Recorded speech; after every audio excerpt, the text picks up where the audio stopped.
Hindi ko inakala na mula sa kilalang antingera ay mapupunta ako sa pagiging palaboy. Ako si Irene, isang dalagang nakilala sa baryo kung saan ako ipinanganak at nagkaisip bilang isang mahusay na antingera. Ang kaalaman ko sa paggamit ng iba't ibang anting-anting ay namana ko pa sa aking namayapang lolo. Bata pa lang ako ay tinuruan na niya ako na gumamit ng kanyang mga agimat at anting-anting. Nagamit ko ang mga yon hindi lang sa panggagamot, kundi pati na rin sa pakikipaglaban sa mga kampon ng kadiliman, kagaya ng mga aswang. Nang pumanaw ang aking lolo, ay ako na ang pumalit sa tungkulin niya sa aming baryo. Marami ang lumalapit sa akin para magpagamot. May ilan na humihingi ng tulong kapag may aswang o elementong gumagambala sa kanila.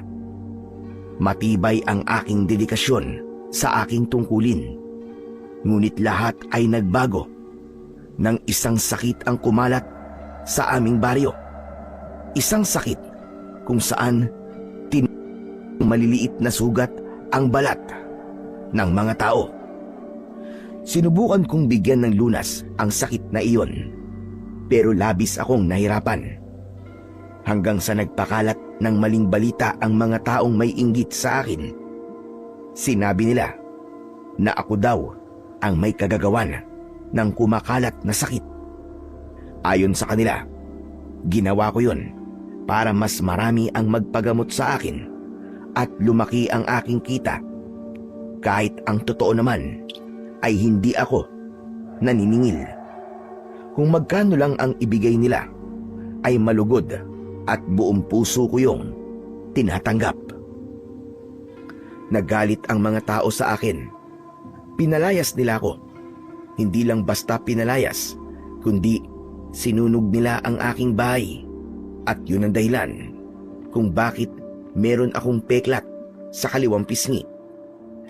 Wala na akong nagawa, kundi ang umalis sa baryong yon.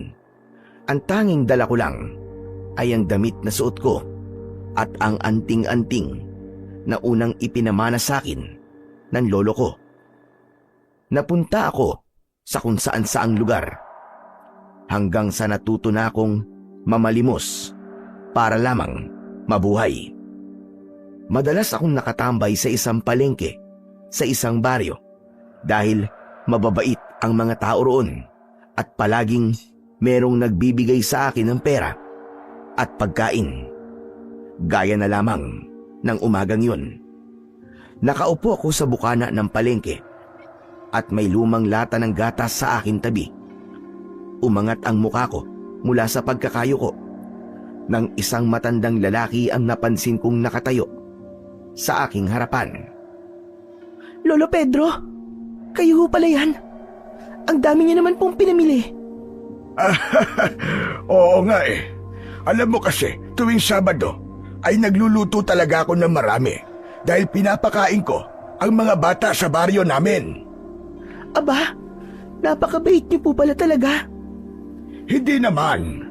Mag-isa na lang kasi ako sa buhay at sobra-sobra para sa akin ang kinikita ko sa pag-aalaga ng baboy.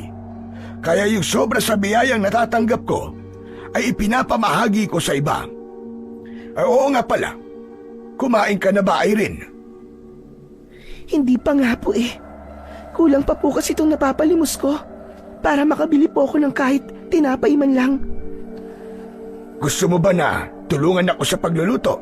Tapos doon ka na rin kumain. Aba, sige po. Alam niyo po ba na mahilig po talaga ako magluto? Aba, tama-tama pala. Kung ganun ay halika na. Kailangan ko kasing magluto kagad. Adobo baboy kasi ang lulutuin ko. At gusto ko papakuluan ko yun ng matagal para malambot na malambot ang karne. Kasi mga bata ang kakain.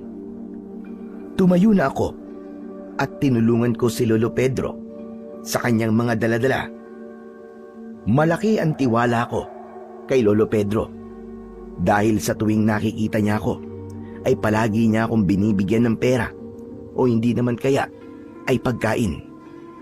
Maaliwalas din ang mukha niya at palangiti siya. Kaya naman, kahit hindi mo siya kilala, ay talaga namang mapapangiti ka rin at masasabi mo na isa siyang mabuting tao. Makalipas ang ilang minuto, ay narating namin ang bahay ni Lolo Pedro. Yun ang unang beses na nakarating ako roon. Kaya naman, namangha ako kasi medyo malaki pala ang bahay niya.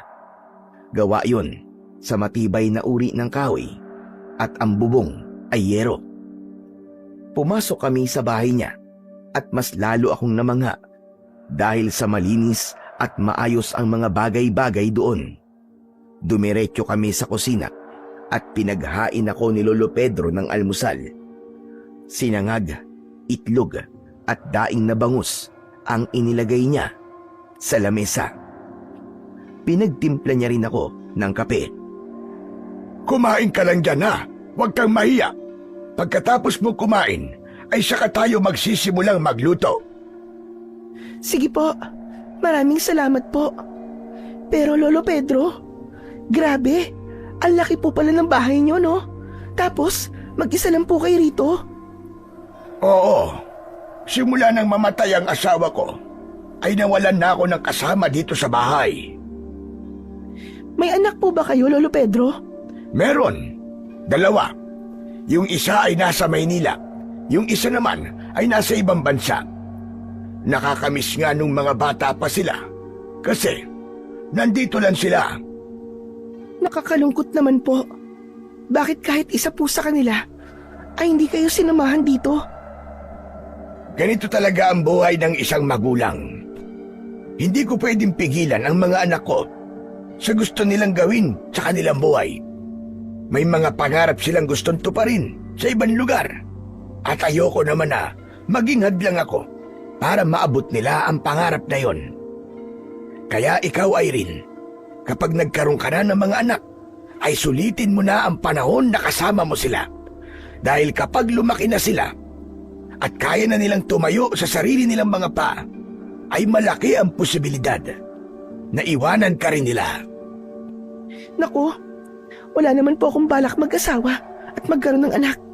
Lalo na sa lagay po ng buhay ko ngayon. Palaboy na nga lang po ako tapos mag-aalak pa po ako.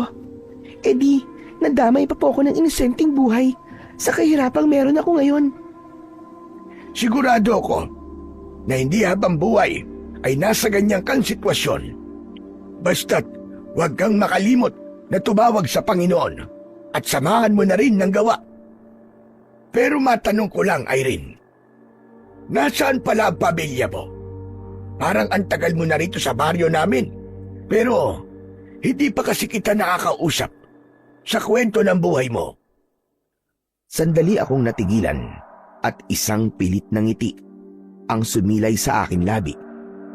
Bumalik kasi sa aking alaala ang buhay ko noon sa aming baryo. Kung ayaw mo sagutin ang tanong ko, ayos lang naman. Abay, pasensya ka na kung masyado ako naging mausisa. Hindi, ayos lang po, Lolo Pedro. May naalala lang po kasi ako sa itinanong niyo sa akin.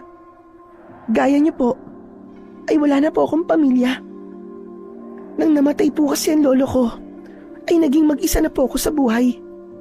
Ang mga magulang ko naman po, ay hindi ko alam kung nasaan.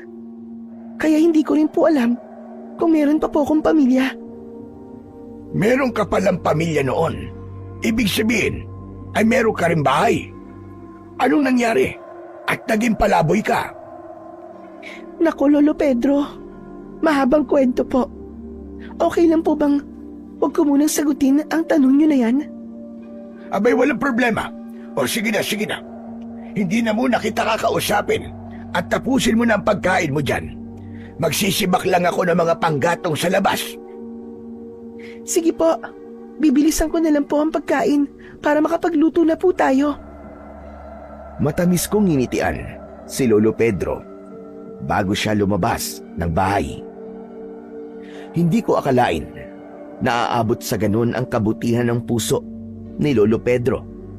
Ang buong akala ko ay hanggang pagbibigay lang siya sa akin ng pagkain at pera. Hindi naman sa minamaliit ko ang pagtulong niya na yon sa akin. Pero para patuloyin niya ako ng pansamantala sa bahay niya at hayaan niya akong kumain, ay masasabi kong ibang antas talaga yon ng kabutihan at tiwala. Bigla ko tuloy naalala ang lolo ko sa kanya. Hanggang sa naluha ako habang patuloy ako sa pagkain. Pagkatapos kong kumain ay nagsimula na kaming magluto ni Lolo Pedro. Habang nakasalang ang sinaing ay magkatulong kaming naghiwa ng karne ng baboy at mga bawang. Patuloy kami sa pagkwekwentuhan at sinabi ko sa kanya ang hirap ng isang palaboy. Mahirap po na wala akong permanenteng bahay, lalo na po kapag umuulan. Minsan nga po, sa ilalim lang po ako ng puno natutulog. Kapag po kasi sa harapan ng bahay ng konsino, ay madalas tinataboy po ako. Naiintindihan ko naman po sila kasi natatakot po sila sa akin. Kahit sino naman po ay matatakot sa itsura kong ito. Ang dungis-dungis ko at ang baho ko pa. Hindi naman lahat ay matatakot sa iyo, Irene. Kagaya ko, hindi ako natatakot sa iyo dahil mas inuna ko munang kilalanin ka at alamin kung mabuti kang tao. Saka, hindi basihan ang itsura o estado sa buhay ng tao para masabi mo kung anong klase siyang tao. Mabuti pa po kayo, Lolo Pedro. Malawak po ang pangunawa nyo.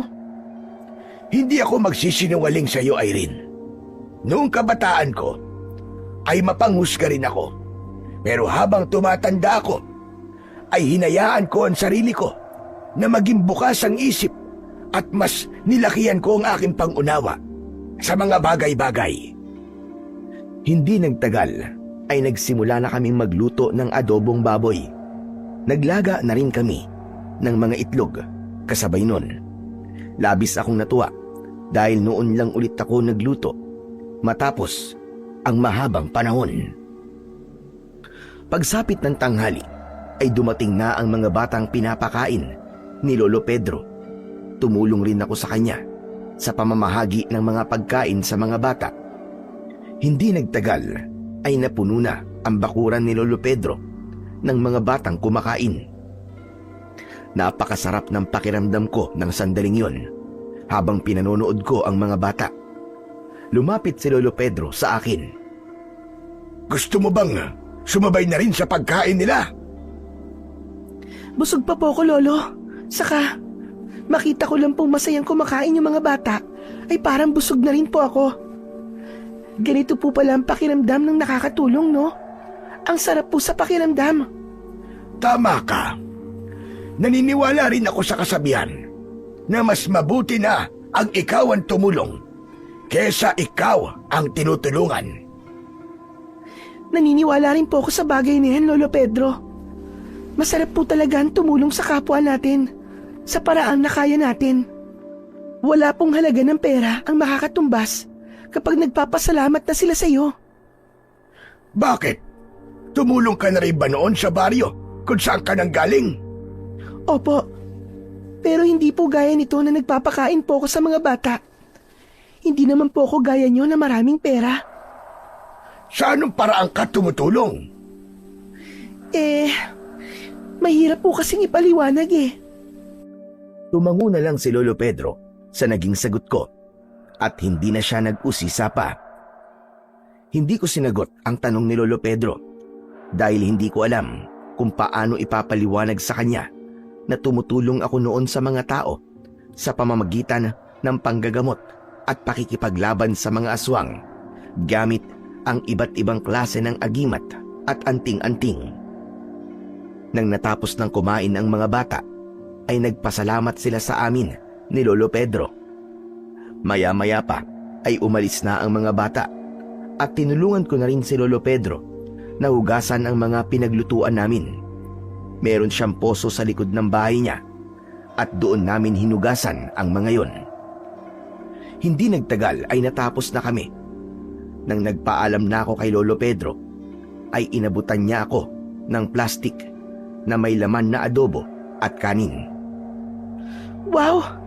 Ang dami naman po nito. Sobra-sobra po ito sa akin. Mas maganda nga na marami yan para marami kang makain. Saka, para hindi mo na problemahin ang pagkain mo mamayang gabi. Lolo Pedro, maraming salamat po. Hindi ko po alam kung paano po ako makakabawi sa inyo. Sa dami po ng naitulong niyo sa akin. Hindi kita tinutulungan dahil naghihintay ako ng kapalit, Irene. Tinutulungan kita kasi alam kong kailangan mo ng tulong at karapat-dapat ka na tulungan. Basta ang gusto ko lang ay huwag kang mawawalan ng pag-asa sa buhay, Irene. Magdasal ka palagi sa Panginoon at ipagdasal mo na rin na humaba ang buhay ko para mas marami pa akong matulungan. Grabe, napakabait niyo po talaga, Lolo Pedro.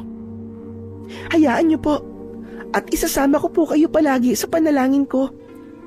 Okay lang po ba na sa susunod po na Sabado ay tulungan ko ulit kayo na magluto ng pagkain ng mga bata? Aba, magandang ideya yan. Tamang-tama. Kasi, ang naiisip kong lutuin sa susunod na Sabado ay kaldereta. Maraming saog yun, kaya marami-rami ang kailangan kong hiwain. Malaking bagay sa akin. Natutulungan mo ko. Sige po, babalik na lang po ako rito sa susunod na Sabado. Maraming salamat po ulit talaga.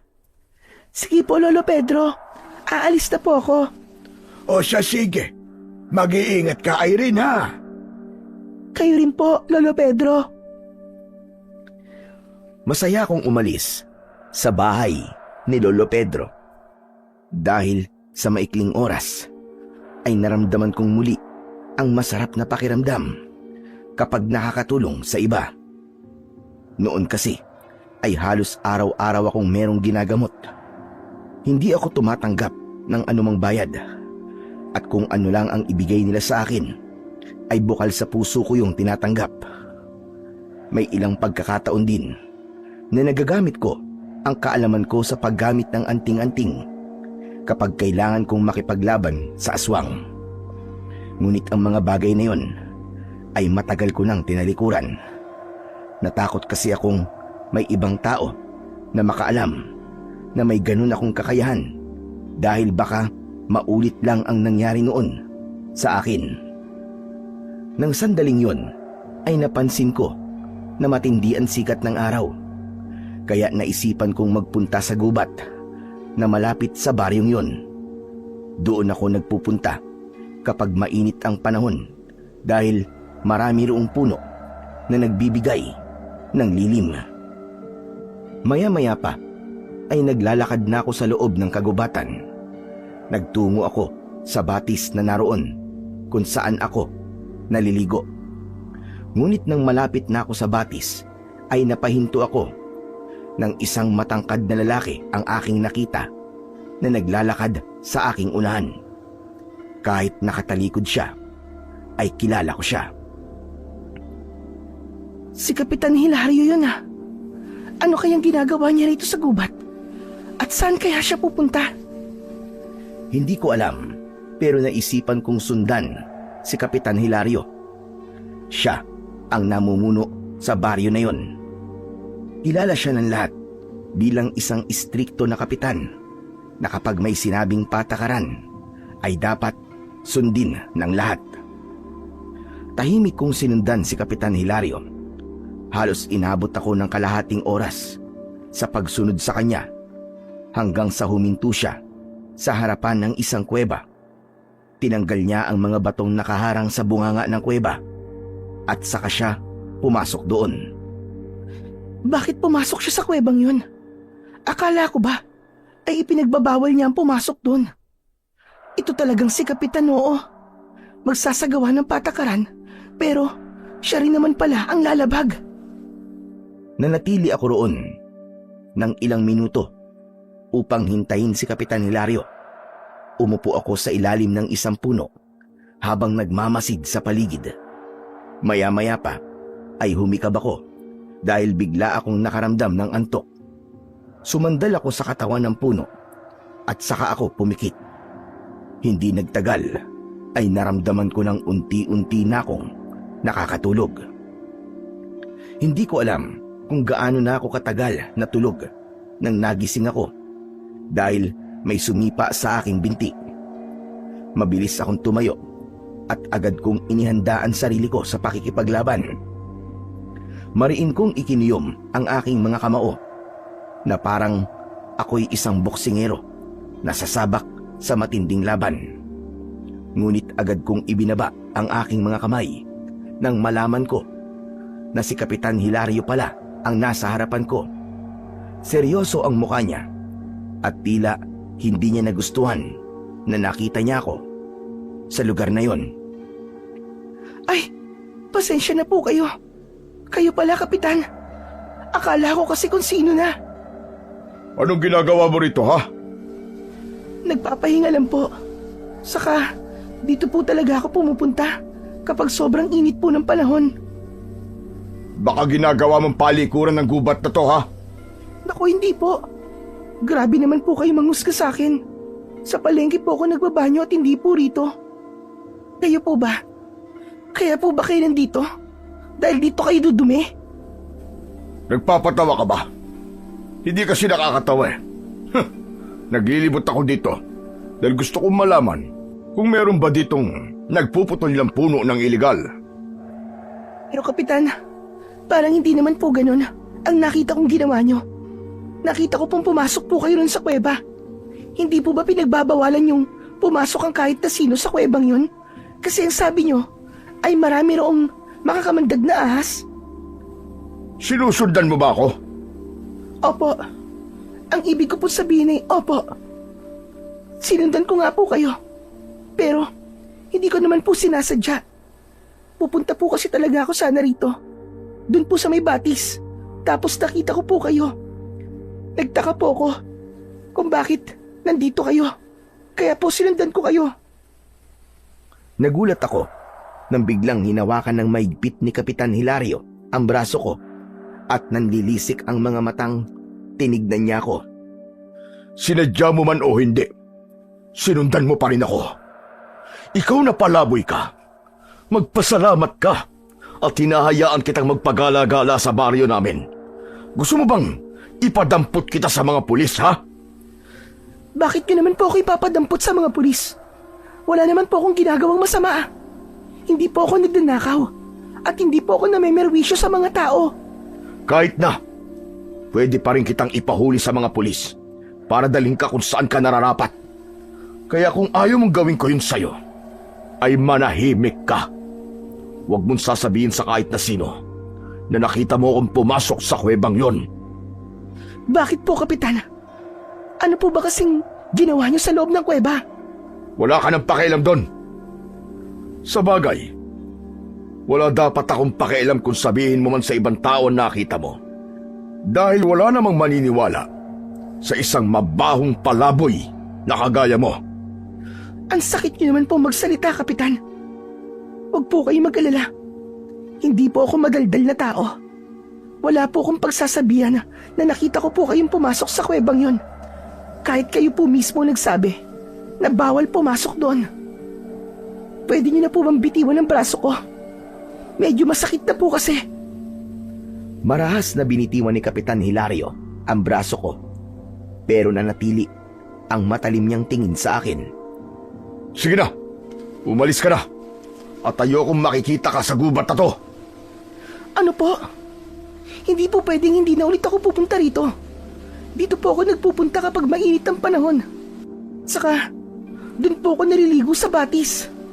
Kahit na, wala akong pakialam.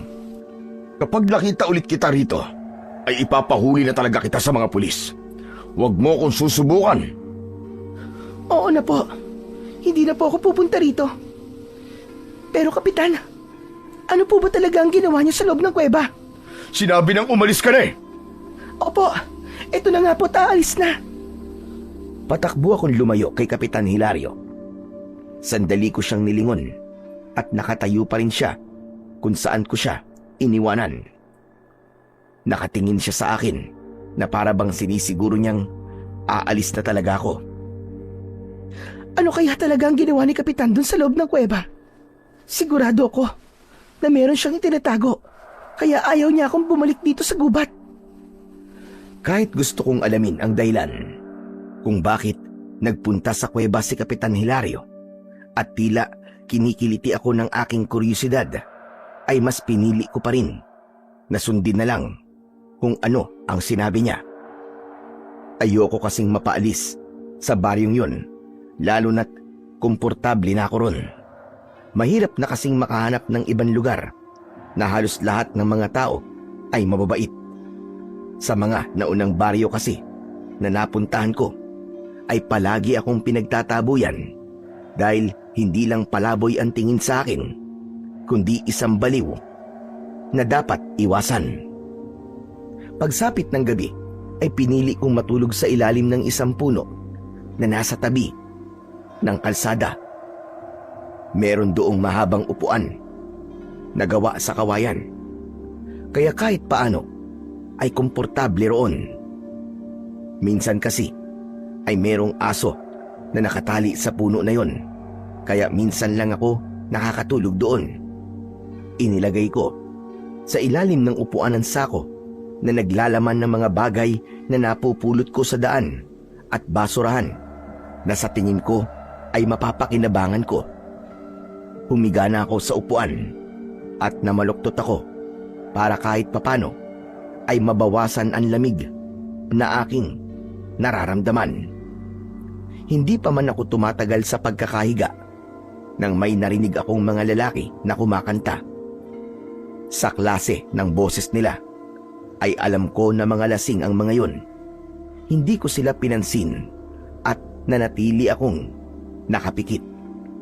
Ngunit napapitlag ako nang may humawak sa aking hita. Napabalikwas ako ng bangon at nilukob ako ng takot nang nakita ko na nasa harapan ko yung dalawang lasing na lalaki. Namumungay ang mga mata nila at puno ng pagnanasang nakatingin sila sa akin. Anong ginagawa niyo? Umalis na kayo dahil sisigaw ako. Tinawanan lang nila ako. Sinabi ng isa na wala silang pakialam kahit sumigaw ako. At ang sabi pa niya ay pagbigyan ko na daw sila sa gusto nilang gawin sa akin. Huwag na raw akong pumalag at magpasalamat na lang daw ako dahil kahit isa kong mabahong palaboy ay meron pang papatol sa akin. Mga bastos kayo! Mga hayop!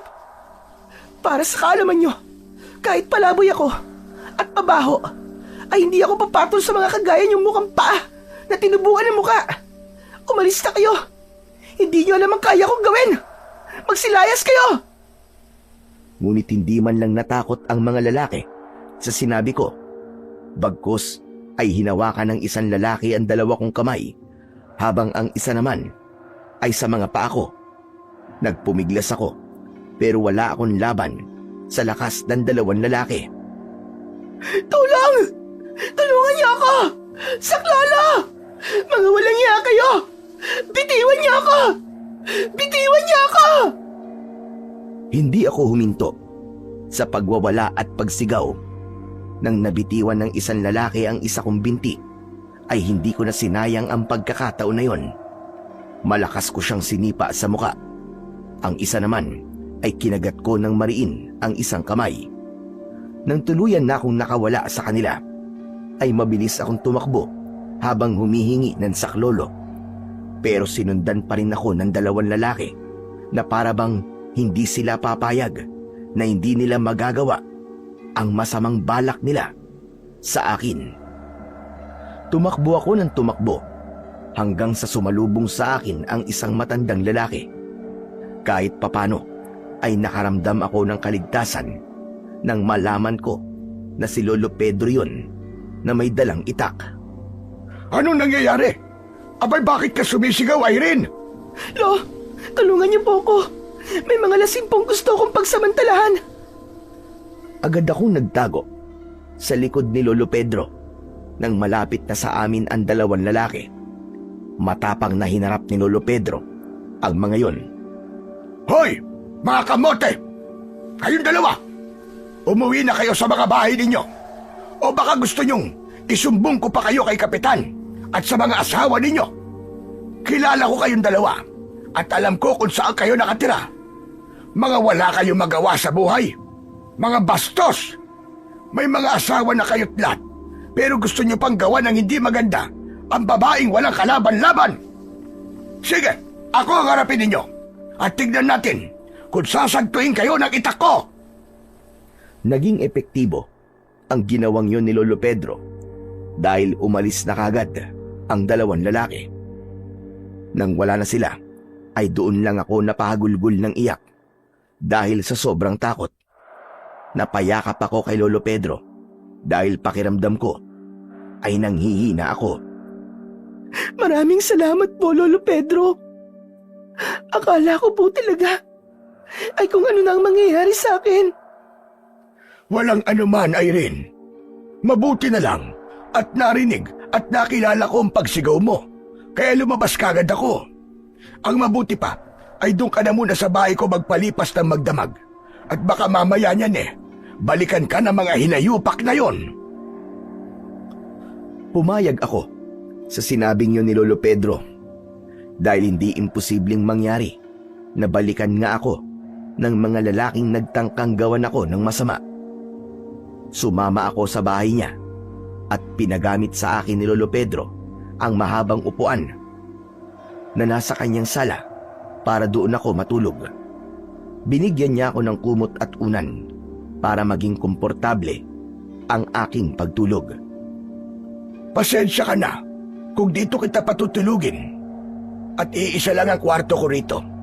Hindi kasi pwedeng dito ako matulog at doon ka sa kwarto dahil sasakit naman ang likod ko rito. Alam mo naman kapag tumatanda na, hindi ba? Marami nang nararamdaman kung ano-ano sa katawan. Ayos lang po, Lolo Pedro. Wala pong problema sa akin. Maraming salamat po talaga sa tulong niyo sa akin, ha. Sa totoo lang, hindi ko na po inasahan na may tutulong sa akin kanina. Kasi kahit sobrang lakas na po ng sigaw ko, ay wala man lang lumalabas para tignan ang nangyayari. Kaya nang nakita ko po kayo, ay para po ako nakakita ng isang anghel. Alam mo kasi, Irene, parehas na babae ang mga anak ko. Inisip ko na kung sa kanila nangyari ang nangyari sa iyo kanina, ay gusto ko rin na merong kahit isang tutulong sa kanila. Isa pa, hindi ko kayang magbingi-bingian kapag may naririnig akong humihingi ng saklolo. Lalo na yung klase ng pagsigaw mo kanina. Aba, alam kong kailangan mo ng mabilis ang tulong. Maraming salamat po talaga, Lolo Pedro. Sobrang bait niyo po sa akin. Kung hindi po dahil sa inyo, ay baka kung ano na po nangyari sa akin. Hulog po talaga kayo ng langit sa buhay ko.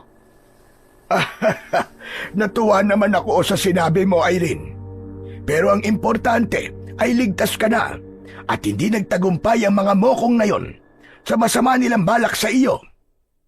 O sige, sa ngayon, matulog na tayo. Kapag may kailangan ka, ay huwag kang mahihiyang kumatok sa kwarto ko. Matapos yun, ay pumasok na si Lolo Pedro sa kwarto niya. Pinatay ko na ang ilaw at humiga na ako. Binalot ko ang katawan ko ng kumot at sa unang pagkakataon, simula nang naging palaboy ako, ay naranasan ko ulit matulog ng komportable. Maaga akong nagising ng sumunod na araw. Naisip ko na kailangan may gawin ako para kahit paano ay makabawi man lang ako sa kabutihan ni Lolo Pedro. At ang naisip kong gawin ay ipagluto siya ng almusal. Nakialam na ako sa kusina niya. Nakita ko na merong bahaw na kanin kaya ginawa ko yung sinangag. Habang nagluluto ako ay lumabas na si Lolo Pedro ng kwarto niya at nagulat siya nang nakita niya ako na nasa kusina. Ano ba yung ginagawa mo, Irene? Bakit nagluluto ka? Umupo ka lang at ako nang bahala dyan. Bisita ka rito sa bahay ko, kaya dapat ay wala kang ginagawa. Ayos lang po, Lolo Pedro. Gusto ko po kasi makabawi sa pagtulong niyo po sa akin kagabi. Hindi ba sabi ko sa'yo, ay hindi ko kailangan ng kapalit sa pagtulong ko sa iyo. Hala, sige na, maupo ka na't ako na ang tatapos ng ginagawa mo. Hinayaan ko na lang si Lolo Pedro na magluto. Habang pinanonood ko siya, ay mas lalo kong naaalala sa kanya ang namayapa kong lolo. Makalipas ang ilang sandali, ay magkasabay na kaming kumakain ng almusal. Oo nga pala, Irene. Meron akong iaalok sa'yo. Naisip ko kasi kagabi na hindi ligtas para sa isang babae na kagaya mo ang walang bahay at sa labas lang natutulog.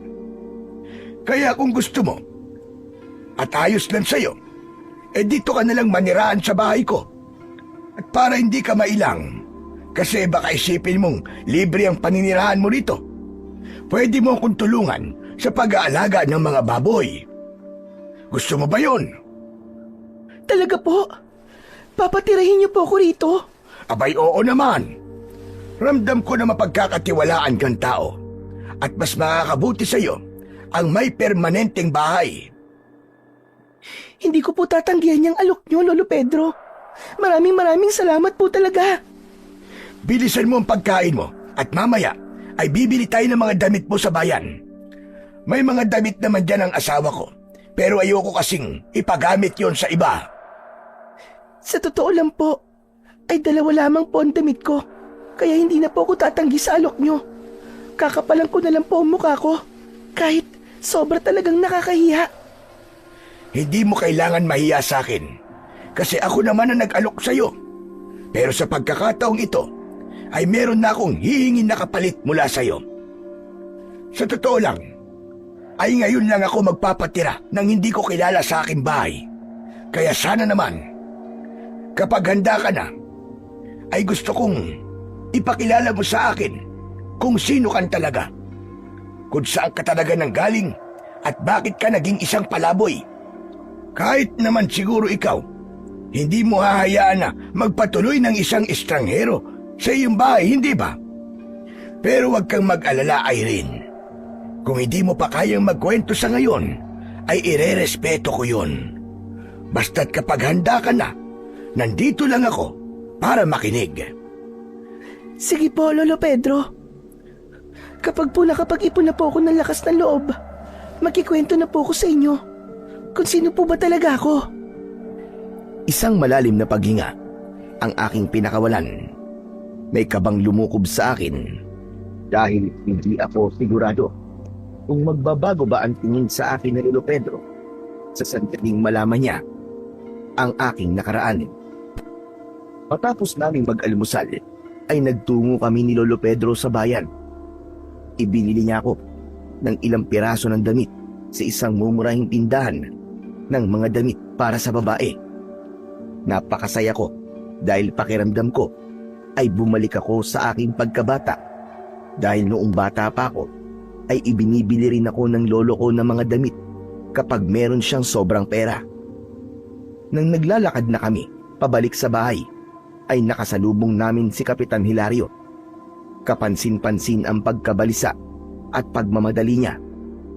Napansin din yon ni Lolo Pedro, kaya hindi na niya napigilang magtanong. Kapitan, saan ang punta mo? At para yatang balisa ka? Pupunta ako sa gubat. Ang sabi kasi ng mga tao, may natagpo ang bangkay ng lalaki roon. Ano? Na naman? Hindi ba doon nakaraang buwan lang may natagpuan din bangkay sa gubat? Napakakukulit kasi ng mga tao rito. Sinabi ko na huwag silang magtutungo sa gubat dahil may mababangis na hayop doon. Pero hindi sila nakikinig sa akin. Hindi ba nakakabahala na ang nangyayari dito sa baryo natin, Kapitan? Para bang parami na ng parami ang napapatay na mga tao sa gubat? Saka, gaano ba tayo kasigurado na hayop nga ang pumatay sa kanila? Bakit? May iba pa bang gagawa ng ganong karumal-dumal na pagpatay? Hindi ba't mababangis na hayop lang? Sandali, bakit pala kasama mo ang palaboy na yan? At mukhang pinamili mo pa siya. Hindi na siya palaboy ngayon, Kapitan Hilario. At sana ay tawagin mo na siya sa pangalan niya. Irene ang pangalan niya.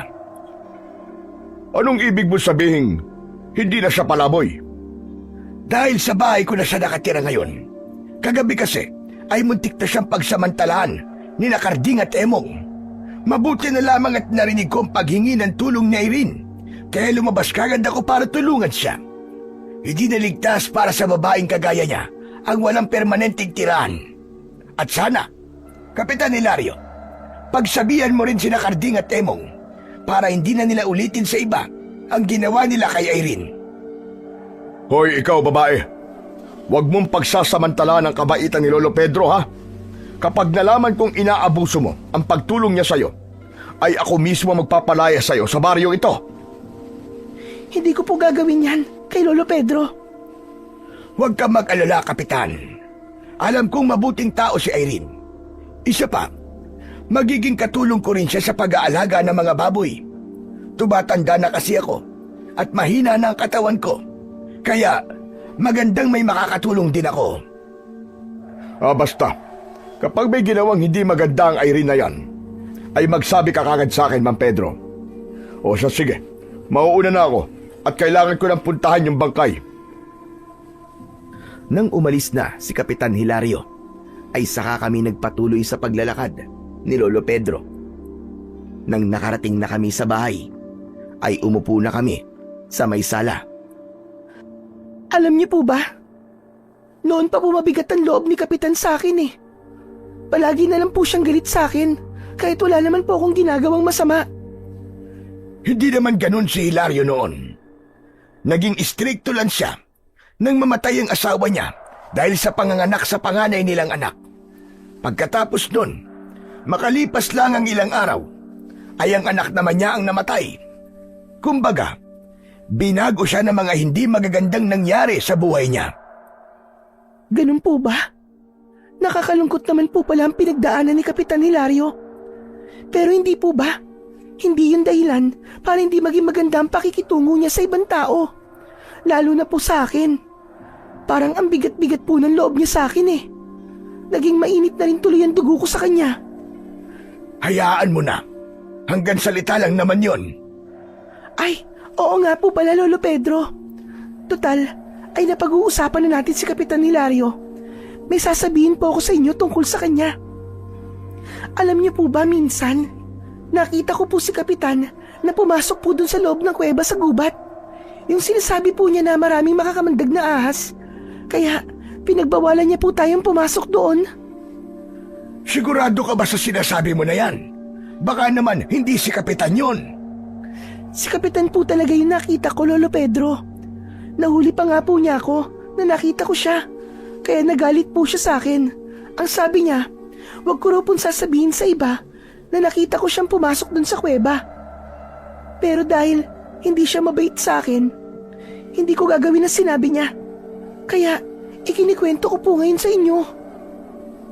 Ano raw ba ang ginagawa niya roon sa kuweba? Hindi niya po sinabi sa akin eh. Hindi po ba nakapagtataka na siya mismo nagsabi na bawal pumasok roon? Pero siya naman pala ang sumuway. Malakas po ang kutob ko na meron po siyang itinatago roon. Ano naman ang itatago roon ni Hilario? Yun po hindi ko alam. Gusto niyo po bang alamin ko? At anong gagawin mo? Papasok ka ron sa kuweba? Opo, yun lamang po ang paraan para malaman ko po kung meron mang itinatago ron si Kapitan, di ba? Nako, yan ang wag na wag mong gagawin, Irene. Paano ko ba tuklaw ka na makakamandag na ahas doon? O hindi naman kaya mahuli ka ni Kapitan? Baka mamaya niyan totohanin niya na ang pagpapalayas niya sa'yo kapag nagkataon. Mas mabuti na kalimutan mo na lang ang bagay na yon. Huwag mo nang bigyan ng problema ang sarili mo. Sa bagay, tama po kayo. Mas makakabuti kung umiwas na lang po ako sa gulo. Hayaan niyo po at hindi ko na po gagawin yon. Ang pagtutuunan ko na lang po ng pansin ay ang pagtulong po sa inyo sa pag-aalaga sa mga baboy niyo. Yan! Yan na lang ang gawin mo at matutuwa pa ako sa'yo. Nang sandaling yon, ay napagtanto ko na hindi nga magandang ideya na makialam pa ako sa mga ginagawa ni Kapitan Hilario. Kailangan kong gawin ang lahat para makaiwas ako sa kanya dahil may kakayahan siya na palayasin ako sa baring yun kapag binangga ko o kinalaban ko siya. Nang mga sumunod na araw ay nagsimula na akong tulungan si Lolo Pedro sa mga alaga niyang baboy. Ako ang nagpapakain ng mga yon at nagpapaligo. Sinisiguro ko rin na malinis ang kulungan para hindi yun mangamoy. Sa una ay medyo nahirapan ako, pero makalipas lamang ang ilang araw ay nasanay na rin ako sa mga ganong gawain. Naging katulong din ulit ako ni Lolo Pedro nang nagpakain siya sa mga bata. Matapos ang napakahabang panahon, ay muli kong naramdaman ang magkaroon ng pamilya. Hindi ako itinuring ni Lolo Pedro na ibang tao, bagkus ay ipinaramdam niya sa akin na para niya akong totoong anak. Isang umaga, nagpaalam sa akin si Lolo Pedro na bibili siya ng tinapay sa panaderya. Habang wala siya, ay nagpainit na ako ng tubig para sa aming kape.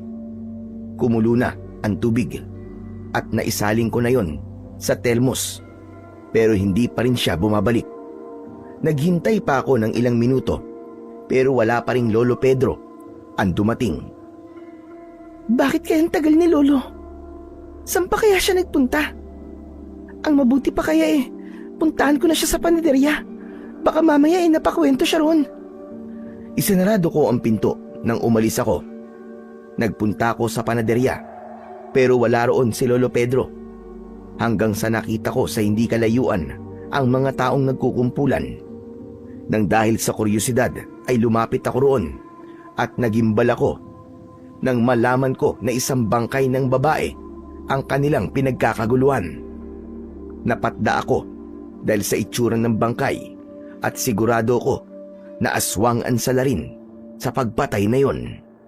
Sa itsura pa lang ng mga kagat at kalmot ng babae sa iba't ibang parte ng katawan, ay alam kong aswang ang may kagagawa nun. Bukod doon ay wakwak din ang kanyang tiyan at durog ang kanyang mga lamang loob. Nanlamig akong umalis dahil bigla akong nilukob ng matinding takot.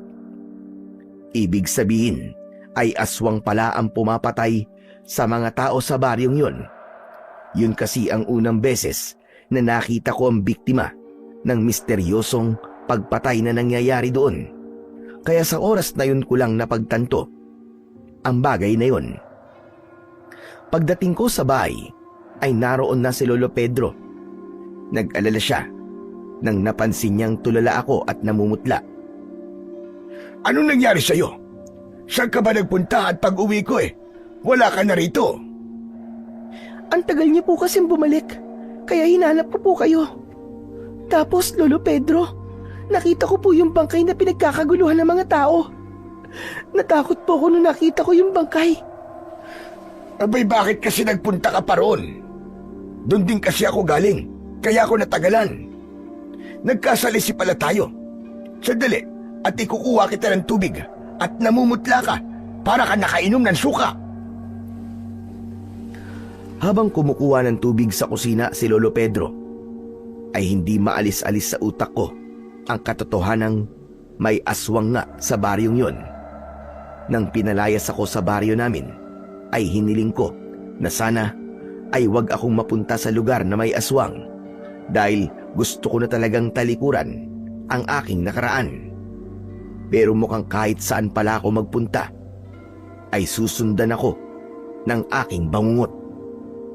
Maya-maya pa ay inabot sa akin ni Lolo Pedro ang isang baso ng tubig na agad kong ininom. Kumusta na ang pakiramdam mo, Iha? Medyo maayos na po. Salamat. Mukhang hindi ka sanay makakita ng bangkay, ano? Sa bagay, kahit sino naman ay matatakot kapag nakakita ng ganoon. Tama po kayo. Yung mga naunang pinatay po ba ay katulad ng paraan ng pagpatay dun sa babae? Oo, pare-pareha silang mukhang nilapa ng isang mabangis na hayop. Nakakaawa na talaga nagiging biktima ng mabangis na hayop na yun sa gubat. Dapat ay meron ng gawing aksyon si Kapitan tungkol sa bagay na yun. Nakakatakot na dito na sa mismong baryo at hindi na lang sa gubat nangyari ang pagpatay. Hindi na ako nagsalita pa dahil hindi ko alam kung papaniwalaan ba ako ni Lolo Pedro kapag sinabi ko na isang aswang ang pumatay sa babaeng yon at sa mga nauna pang biktima. Pagsapit ng gabi ay hindi ako makatulog. Patuloy kong iniisip kung ano ang dapat kong gawin sa nangyayari sa baryong yon. Nagtatalo ang isip ko kung dapat na ba akong bumalik sa pagiging antingera o hayaan ko na lang na magpatuloy ang mga patayan dahil nangako ko sa akin sarili na ibabaon ko na sa limot ang aking nakaraan. Hinawakan ko ang anting-anting na nakasabit sa akin leeg. Naramdaman ko ang bagyang pag-init nun. Ang naturang anting-anting ay ginamit noon ng aking lolo sa pakikipaglaban sa mga aswang. Nagbibigay yun ng kakaibang lakas at proteksyon laban sa mga aswang. Mararamdaman din ng nagmamay-ari ng anting-anting kung meron bang malapit na aswang sa paligid. Naputol ang pag-iisip ko nang narinig ko na tila nagwawala ang mga baboy sa kulungan. Napakaingay nila na para bang may kung anong umaatake sa kanila. Hindi nagtagal ay lumabas si Lolo Pedro sa kwarto niya. Dumiretso siya sa kusina at paglabas niya ay may dala siyang itak. Agad akong bumangon at tumarang ako sa pinto nang akmang lalabas siya. Teka, Lolo Pedro, saan po kayo pupunta? Sa kulungan ng baboy. Mukhang may magnanakaw doon. Sasamahan ko na po kayo. Wag na. Dito ka na lang. At baka kung mapano ka pa. Hindi po ako papayag na mag-isa po kayo lalabas, Lolo Pedro. Sasamahan ko po kayo. Sandali akong tinignan ni Lolo Pedro at nang naramdaman niya na desidido akong samahan siya, ay pumayag na rin siya. Kinuha ko ang lampara at sinindihan ko yun. Pagkatapos ay magkasama kaming naglakad papunta sa kulungan ng baboy. Habang papalapit kami roon ay nanlamig ako nang nakita ko ang isang nilalang na inaatake ng mga baboy. Kahit ang hugis ng katawan niya lang ang nakikita ko, ay sigurado ko na isa yung aswang. Hoy! Itigil mo yan! Walang hiya ka! Anong ginagawa mo sa mga baboy ko? Humarap ang aswang sa amin at agad yun tumakbo papalapit sa amin ni Lolo Pedro. Mabilis kong inagaw kay Lolo Pedro ang itak. Inilapag ko ang lampara sa lupa at tumakbo ako pasugod sa aswang. Ngunit nang tatagain ko na siya, ay agad niya akong sinunggaban. Nang sasakmalin niya na ako gamit ang matutulis niyang pangil, ay mabilis kong isinangga ang aking braso. Napasigaw ako nang bumaon ang mga ngipin niya sa aking balat. Malakas kong itinulak ang aswang. Agad akong tumayo at buong puwersa ko siyang sinipa sa tiyan. Tumalsik ang aswang at nagpagulong-gulong siya palayo. Nang tumayo ang aswang, ay mabilis siyang tumakbo hanggang sa nawala na siya sa paningin ko. May pag-aalalang lumapit sa akin si Lolo Pedro. Diyos ko! Nakagat ka niya, Irene! Halika sa loob at kailangang malinisan ang sugat mo! Hindi na po. Ayos lang po ako. Hindi naman po malalim tong sugat ko. At saka, malayo po to sa bituka. Anong ayos lang? Tignan mo nga at napakarami ng dugo ang nawawala sa iyo. Ayos lang po talaga ako. Ang mabuti pa po, ay tignan na lang po natin yung mga baboy nyo. Kinuha ko ang lampara at naglakad ako papunta sa kulungan. Wala nang nagawa si Lolo Pedro kundi ang sundan ako. Nanlumo kami dahil 2 baboy ang nagawang patayin ng aswang. Ay naku po, Diyos ko! Yung mga inahin pa talaga ang pinatay niya. Pero sino kaya yun? Bakit ganun ang itsura niya? Para siyang isang halimaw. Tama po kayo, Lolo Pedro. Isa nga po yung halimaw. Isa po yung aswang. At malamang, siya rin po ang pumapatay ng mga tao dito sa baryo. Ano ba't sinasabi mo, Irene? Bakit kung makapagsabi ka ng aswang Parang ilang beses ka nang nakakita ng aswang. Maraming beses na po ako nakakita ng aswang. At hindi lang po basta nakakakita. Kung hindi, nakikipaglaban din po ako sa kanila. Teka, hindi ko maintindihan ang sinasabi mo. Sa loob na lang po tayo mag-usap. Hindi po ba? Ang sabi niyo po sa akin nun, ay gusto niyong marinig ang kwento ng buhay ko. Handa na po ako ngayong magkwento sa inyo. Nauna akong naglakad pabalik sa loob ng bahay.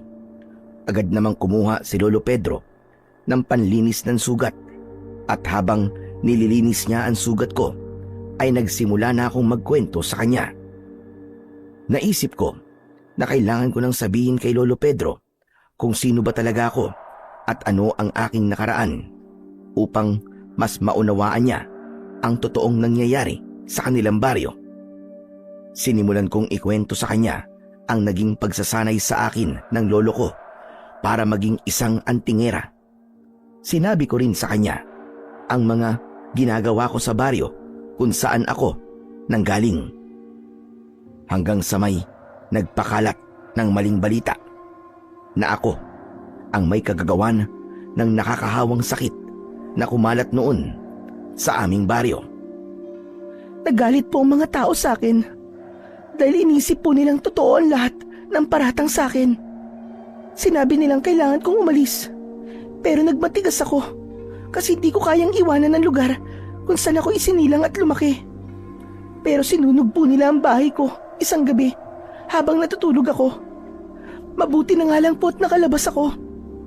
Wala na akong nagawa kundi ang umalis dahil natakot ako sa pwedeng gawin ng mga tao sa akin. Wala po akong nadalang kahit na ano, kundi ang aking damit at ang anting-anting na nasa leeg ko ngayon. Doon na po ako nagsimulang maging palaboy at magpalipat-lipat ng lugar. Hindi ko akalain na ganyang kadilim ang kwento ng buhay mo. Yang peklat sa mukha mo, dahil ba yan sa pagsunog ng mga tao sa bahay mo? Opo, tama po kayo Lolo Pedro. Kaya alam ko na hindi ko makakalimutan ang pangyayaring yon dahil habang nabubuhay ako, nasa mukha ko ang peklat na to. Pasensya na po kung hindi ko po kagad sinabi sa inyo kung sino talaga ako. Kasi natakot po ako, nakatakutan nyo. Isa pa, gusto ko na rin po sanang kalimutan ang aking nakaraan. Pero mukhang hindi yun mangyayari dahil meron po palang aswang dito sa lugar nyo. Kung ganon, aswang talaga yung umatake sa'yo at sa mga baboy? Opo, Lolo Pedro. Hindi po ako maaaring magkamali.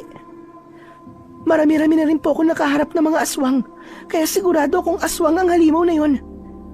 Kaya po, mali po ang akala nyo na mababangis na hayop po ang dahilan ng patayan dito. Aswang po ang pumapatay dito at magpapatuloy ang pagpatay niya kung hindi siya mamamatay. Hindi ko alam kung ano ba ang dapat naming gawin. Ang totoo ay matagal nang nagkaroon ng pagpatay dito at iniisip namin na mababangis na hayop nga sa gubat ang may gawa nun. Pero sa tingin ko ay tama ka na aswang nga ang may kagagawa nun. Dahil sa dami ng mga pinatay dito, kahit isang mabangis na hayop ay wala namang kaming nakita. Yun lang ang aming pinaniniwalaan. Dahil yun ang sinabi sa amin ni Kapitan Hilario. Kailangan pong mabali ang paniniwalang yun ng mga tao.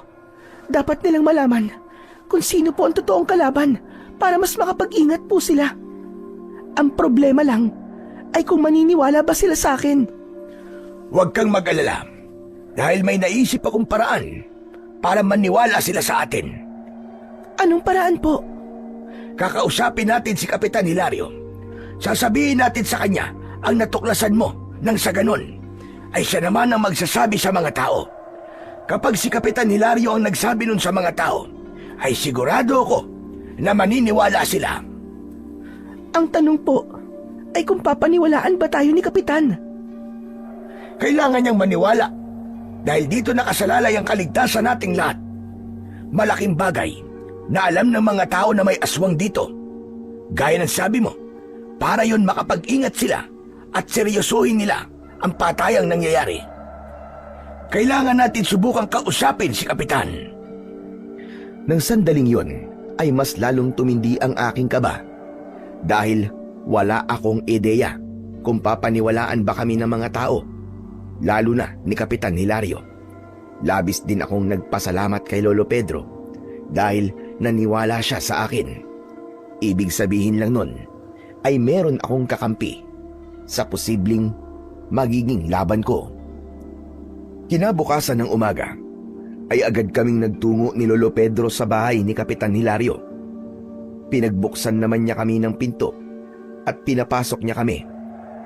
Nang nakaupo na kami ay doon na nagsimula ang aming pag-uusap.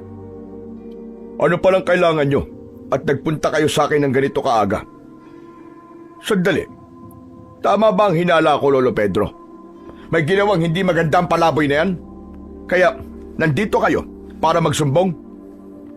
May pangalan ako. Irene.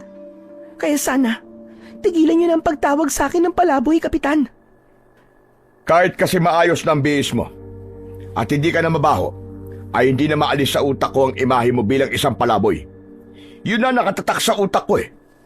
Kapitan, wala kami rito dahil may nagawang masama si Irene. Ang totoo niyan ay siya ang maaaring makatulong sa problemang kinakaharap ng ating baryo. Ano? Anong problema? Yung patayan na nangyayari. Yun ba? Huwag kayo mag-alala dahil kakausapin ko ang mga tanod para tugisin ang mababangis na hayop na nasa gubat. Nagkakamali po kayo, Kapitan. Hindi po mababangis na hayop ang pumapatay, kundi isang aswang. Ano? Aswang? Ano ba sinasabi mong aswang? Hindi ka lang pala palaboy, kundi isang baliw. Ang dapat sa'yo ay nagpapatingin sa doktor sa utak. Totoo ang sinasabi ni Irene, Kapitan. Ma'am Pedro, hindi ako makapaniwalang nabilog na ng babae niya ng ulo mo at nagawa niyang paniwalain kang may aswang dito sa lugar natin. Para sa iyong kaalaman, si Irene ay isang antingera sa baryo na pinanggalingan niya. Gumagamit siya ng anting-anting para manggamot at makipaglaban sa mga aswang. Kagabi, ay inatake ng isang aswang ang mga baboy ko at nakita mismo namin ni Irene ang aswang. Kaya ako na nagsasabi sa iyo, Kapitan, totoong may aswang dito sa baryo natin. Baka naman mabangis na hayop lang ang nakita ninyo. Matagal na akong nabubuhay sa baryong ito at kahit minsan ay wala akong nakitang mabangis na hayop na naglalakad gamit ang dalawang paa. Maniwala ka sa sinasabi namin, Hilario. Nandito kami para hingin ang tulong mo. At anong tulong naman ang hihingin niyo sa akin? Baka naman pwede mong bigyan ng babala ang mga tao. Sabihin mo sa kanila na kailangan nilang mag-ingat dahil merong aswang na pumapatay dito sa baryo natin. Kailangan nilang malaman kung sino ang totoong dapat nilang katakutan para magawa nila ang tamang pag-iingat. Sa tingin niyo ba ay maniniwala sila kapag sinabi ko yan? Ako nga hindi naniniwala eh. Sila pa kaya? Ay nako, tigilan niyo na ang kahibangan niyo dahil walang aswang dito sa baryo. Merong aswang dito, Kapitan. Hindi mo man narinig ang sinabi ni Lolo Pedro. Kami mismo ang nakakita sa aswang kagabi. Tignan mo itong sugat ko sa braso. Yung aswang ang may gawa nito sa akin. Kinagat niya ako. Inalis ko ang benda sa aking braso upang makita ni Kapitan Hilario. Pero tinawanan niya lang ako. Halatang kagat lang ng kung anong mabangis na hayop ang sugat mo. Pasensya na, pero hindi niyo ako makukumbinsi na maniwala sa inyo. Walang aswang dito sa baryong ito. At ang gusto ko ay huwag niyo nang ipagkalat ang kasinungalingan na yan dahil magdudulot lang yan ng takot sa mga tao. Ayokong matakot sila sa isang nilalang na wala namang katotohanan. Nagkakaintindihan ba tayo? Pero Kapitan, tama namang Pedro. Sinabi ko nang hindi ako naniniwala sa inyo. Sige na. Maaari na kayong umalis kung wala na kayong importanteng sasabihin. Kung alam ko lang na ganyan ang sasabihin nyo hindi ko na sana kayo kinausap. Sinayang nyo lang ang oras ko. Lolo, tara na po. Huwag na po natin si Kapitan. Maniwala sa atin. Nauna na akong tumayo at lumabas ng bahay na yon. Hindi nagtagal ay sumunod na sa akin si Lolo Pedro at naglakad na kami pabalik sa bahay. Ano nang gagawin natin ngayon? Hindi natin makuha ang tulong na kailangan natin mula kay Kapitan Hilario. Kailangan pa rin po natin sabihin sa mga tao ang tungkol sa aswang. Tutal, hindi naman tayo tutulungan ni Kapitan sa bagay na yon. Pero baka hindi tayo paniwalaan ng mga tao, Irene. Si Kapitan Hilario lamang ang pinaniniwalaan ng mga tao rito. Kailangan pa rin po nating subukan. Kesa naman wala tayong gawin, di ba? Sa bagay, tama ka. Siguro naman kahit isa o dalawa ay merong maniniwala sa atin. Nagkasundo kami ni Lolo Pedro na sabihin na kagad sa mga tao ang tungkol sa aswang. Hindi na kami nagsayang ng oras at ginawa namin yun kagad sa araw ding yun. Nagbahay-bahay kami at sinabi namin sa mga tao na kailangan nilang mag-ingat dahil may aswang na umaatake sa baryong yun. Ipinaalam din namin sa kanila na aswang ang pumatay sa mga naunang natagpo ang patay at hindi mabangis na hayop ang may kagagawan. Inabot kami ng ilang oras bago kami natapos. Tanghali na nang nakabalik kami sa bahay. Nagpahinga muna kami at naupo kami sa sala. Sa tingin niyo po ba, Lolo Pedro? Ay, may naniwala po sa mga sinabi natin? Sa totoo lang, hindi ako sigurado sa bagay na yan. Pero maganda na ginawa natin ang parte natin. Nasa sa kanila na kung maniniwala ba sila o hindi. Pero, hindi ko pa po nagagawa ang parte ko. Hindi ko po kayang walang gawin, Lolo Pedro. Ang akala ko ay hindi na ako babalik sa pagiging antingera. Pero, hindi ko po kayang pabayaan na lang na madadagdagan pa ang biktima ng aswang na yon. Kailangan niyang mawala. Ang ibig mo ba sabihin tutugisin mo ang aswang? Opo, Lolo Pedro.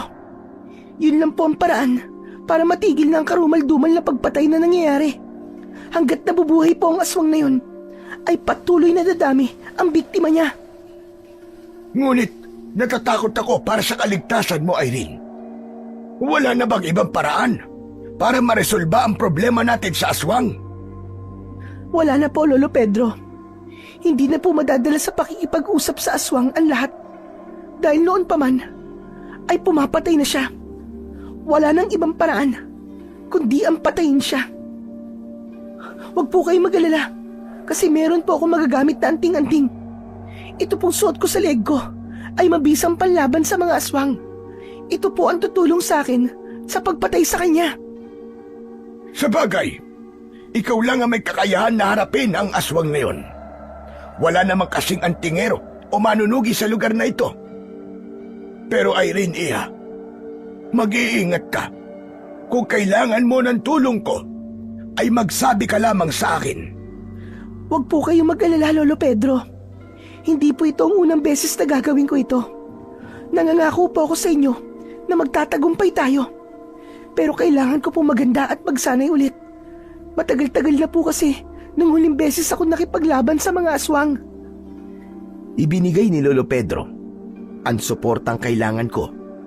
Hinayaan niya akong magsanay sa likod ng bahay niya. Muli akong humawak ng itak para gamitin yun sa pagsasanay sa pakikipaglaban. Hindi ko rin kinalimutang dasalan at ritwalan ang aking anting-anting upang muling magising ang kapangyarihang taglay nun. Isang umaga, habang nagsasanay ako sa likod ng bahay, ay pinapanood ako ni Lolo Pedro. Nagulat kami nang narinig namin ang galit na boses ni Kapitan Hilario na tinatawag ang aming pangalan. Ibinaba ko ang itak at magkasama kaming nagpunta sa harapan ng bahay. Doon ay nakita namin si Kapitan Hilario na matalim ang mga mata at nagpupuyos sa galit. Hilario, ikaw pala. Bakit naman ang init-init ng ulo mo? Napakaaga pa. Nagtanong ka pa. Hindi ba tag-uusap na tayo? Ang sabi ko ay huwag niyong ipagkakalat sa mga tao ang kasinungalingan niyo tungkol sa aswang. Narinig mo bang pumayag kami sa gusto mong gawin namin? Isa pa, hindi kasinungalingan ang pinagkakalat namin. Yun ang katotohanan. Kaya kailangan mo yung paniwalaan. Talagang pinanindigan mo ang kasinungalingan mo, ha? Tignan niyo ang nangyayari. Nang dahil sa ginawa niyo, ay maraming tao ang takot na takot na nagpupunta sa bahay ko para tanungin ako kung totoong may aswang. Mas mabuti nang matakot sila para makapag-ingat sila. Hindi ka talaga nag-iisip, ano? Alam kong ikaw ang nagsiksik sa utak ni Mang Pedro ng kasinungalingan na yon. Dapat pala ay noon pa kita pinalaya sa baryong ito. Mas mabuti na nandito si Irene dahil may kakayahan siyang labanan ng aswang. Siya lang ang makakatulong sa atin para matapos na ang nangyayaring patayan dito sa atin. At anong tulong ang magagawa ng isang palaboy, ha? Talagang nalaso na ng palaboy na yan ang utak mo, Mang Pedro. Bakit ikaw, Kapitan? Ano bang aksyon ang ginagawa mo sa mga nangyayaring patayan?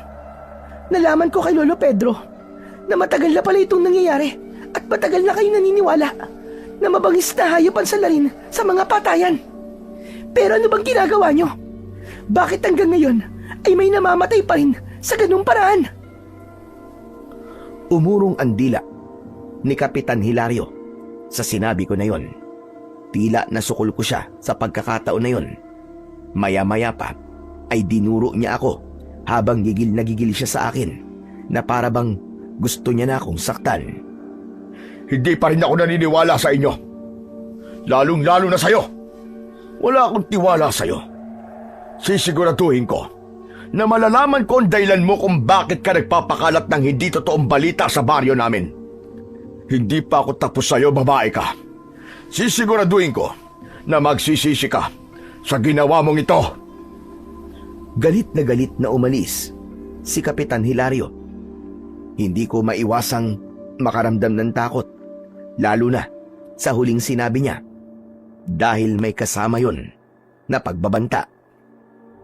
Lolo Pedro, hindi kaya palayasin na talaga ako dito ni Kapitan Hilario? Nako, wag mong intindihin ang sinabi niya. Ang pagtuunan mo ng pansin ay ang pagsasanay mo. At baka mamayang gabi o sa mga susunod na gabi ay makakaharap mo na yung aswang. Pero, bakit po kaya ganun ang reaksyon ni Kapitan nang ipakalat natin sa mga tao na merong aswang? Para bang masyado siyang galit, imbis na magsagawa siya ng investigasyon kung totoo nga bang may aswang o wala. Anong ibig mo sabihin, Irene? Parang meron po siyang hindi sinasabi kung bakit ganun ang reaksyon niya. Kung ano man po yun, ay hindi ko alam. At sa tingin ko, ay kailangan ko po yung malaman. Nako, wala yon. Ganun lang talaga si Hilario. Mahirap para sa kanya ang maniwala sa aswang. Kasi, ngayon lang namin nalaman na meron palang aswang dito. Pero huwag kang mag-alala. Dahil sigurado ko na kapag napatunayan natin na may aswang talaga, ay maniniwala din yun sa atin. Hindi na ako nagsalita pa. Pero sa kabila ng sinabi ni Lolo Pedro, ay hindi nawala ang pagdududang naramdaman ko kay Kapitan Hilario. Malakas talaga ang kutob ko na meron siyang itinatago at yun ang kailangan kong alamin. Kinabukasan, muli kaming ginulat nang dahil sa isang hindi magandang balitang kumalat.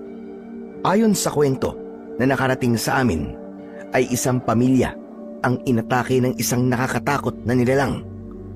Pinatay ng nilalang na yon ang asawa at 2 anak ng lalaki.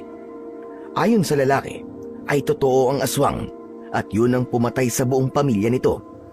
Nang dahil sa pangyayaring yon, ay unti-unti nang naniwala ang mga tao sa sinabi namin ni Lolo Pedro. Marami na ang natakot na baka sila na ang susunod na atakin ng aswang.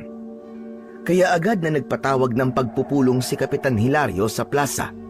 Lahat ng tao ay nagpunta roon at maging kami ni Lolo Pedro ay dumalo sa pagpupulong na yon. Nasa unahan naming lahat si Kapitan Hilario. Hindi nagtagal ay nagsimula na siyang magsalita ng malakas. Mga kababaryo, alam ko lahat kayo ay natatakot ngayon dahil sa nangyari noong nakaraang araw. Alam ko rin na natatakot kayo dahil inaakala nyo na aswang ang pumatay sa mag-iina ni Roberto. Pero alam ko na ganun ang iniisip nyo. Dahil may mga tao na nagpakalat ng maling impormasyon sa ating baryo. Sinabi nila na merong aswang dito sa ating baryo, kahit wala naman yung katotohanan. Pero Kapitan, paano may papaliwanag ang sinabi ni Roberto na isang malahalimaw na nilalang ang umatake sa bahay nila? Hindi mo na masasabing mabangis yung hayop. Alam kong hindi mabangis na hayop ang pumatay sa mag-iina ni Roberto.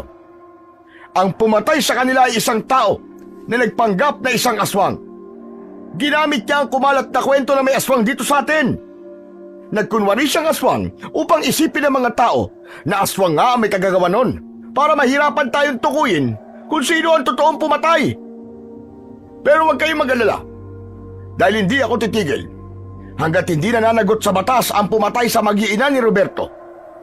Sa ngayon, ang gusto ko ay alisin nyo sa mga utak nyo na merong aswang sa baryo natin dahil ang bagay na yon ay walang katotohanan.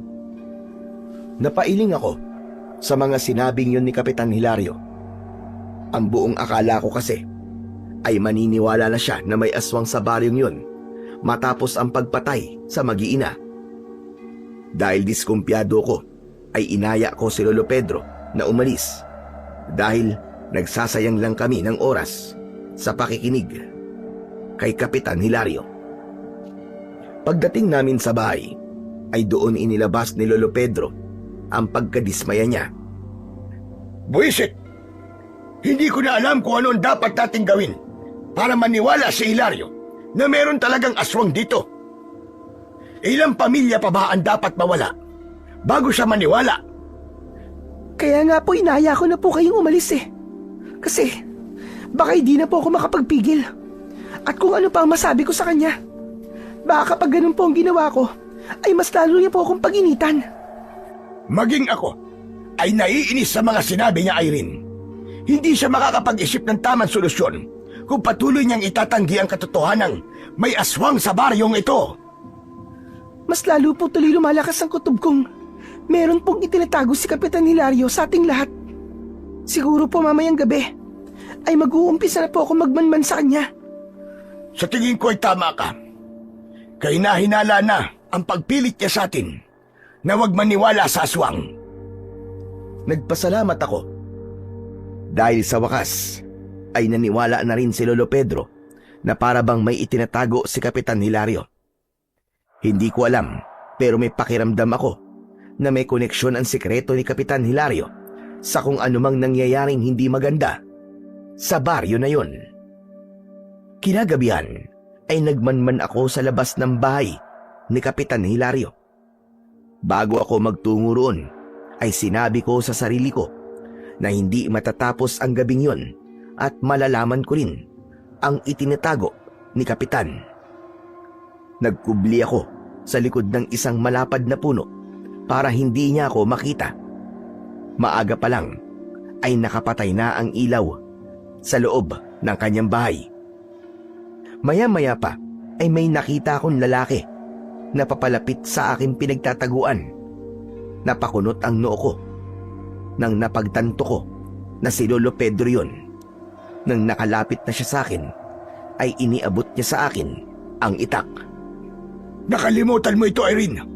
Baka kasi sasaba ka sa gera nang wala ka man lang dalang armas. Hindi ko po kailangan ng armas. Nandito po ako para magmanman sa bahay ni Kapitan Hilario. Mabuti na ang sigurado. Dapat ay dala mo yan sa tuwing aalis ka sa gabi. Oo nga pala. Ano ng balita? May nakita ka na bang kakaiba? Wala pa nga po eh. Sa tingin ko, ay tulog na si Kapitan.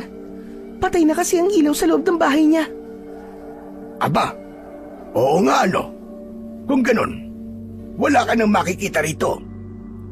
Yan nga rin po ang iniisip ko eh. Ano po kaya kung magronda na lang ako dito sa baryo at baka sakaling makaharap ko na yung aswang? Mabuti pa nga. Tara na. Ano pong tara na? Ano pa ba? Eh di sasamahan kita. Huwag na po, Lolo Pedro. Delikado po itong gagawin ko. Ang mabuti pa po ay umuwi na po kayo sa bahay. Magkandado po kayo ng pinto at mga bintana. Uuwi rin naman po ako ron mamaya. Hayaan mo na akong samahan ka. At hindi rin ako makakatulog nito nang dahil sa pag-aalala sa'yo. Huwag kang mag-alala.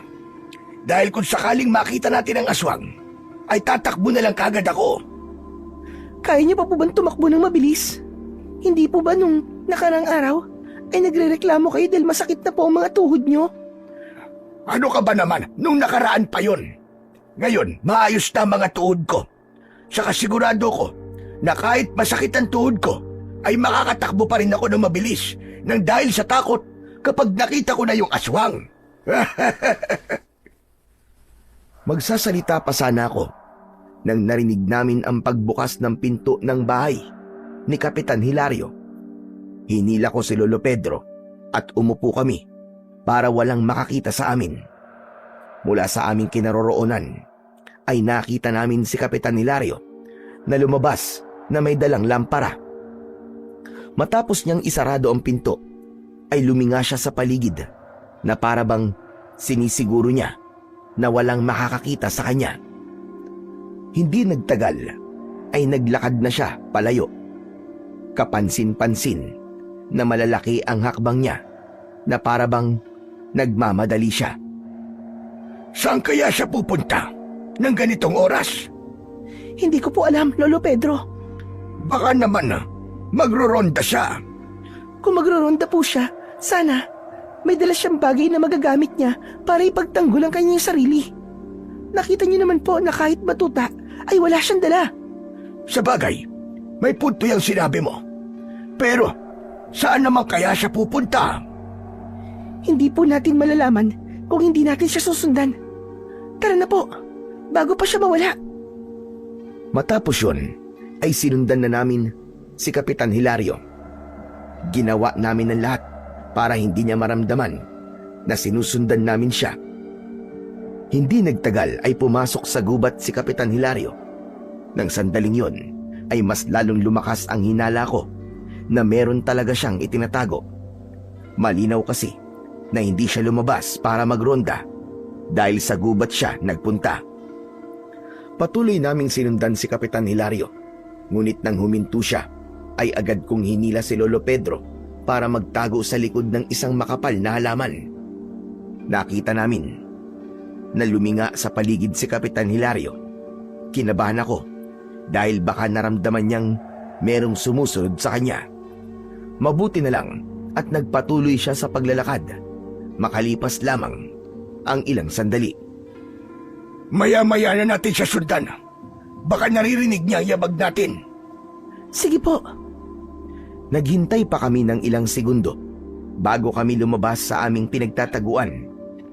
Pero nanlumo ako nang hindi na namin nakita si Kapitan Hilario.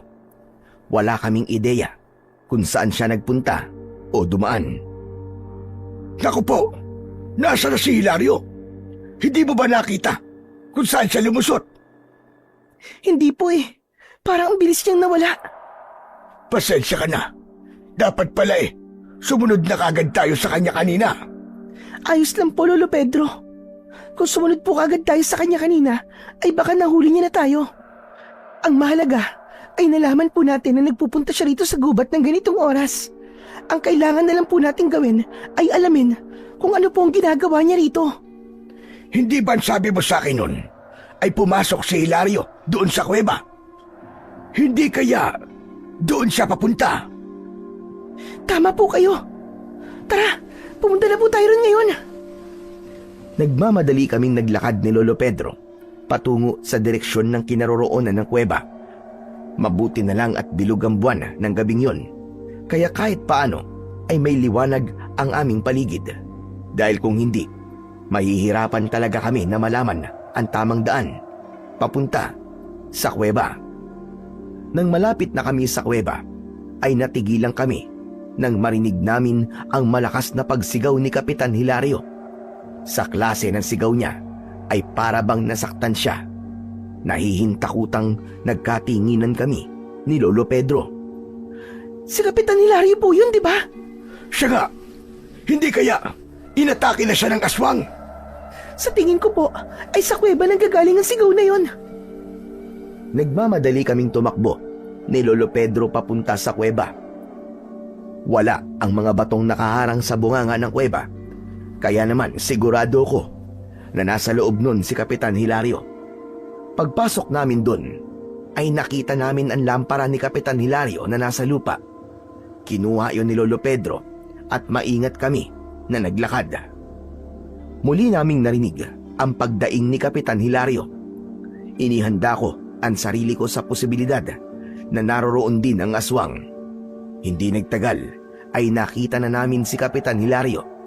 Nakahiga siya sa lupa. Duguan siya at puno ng kalmot at kagat ang kanyang buong katawan.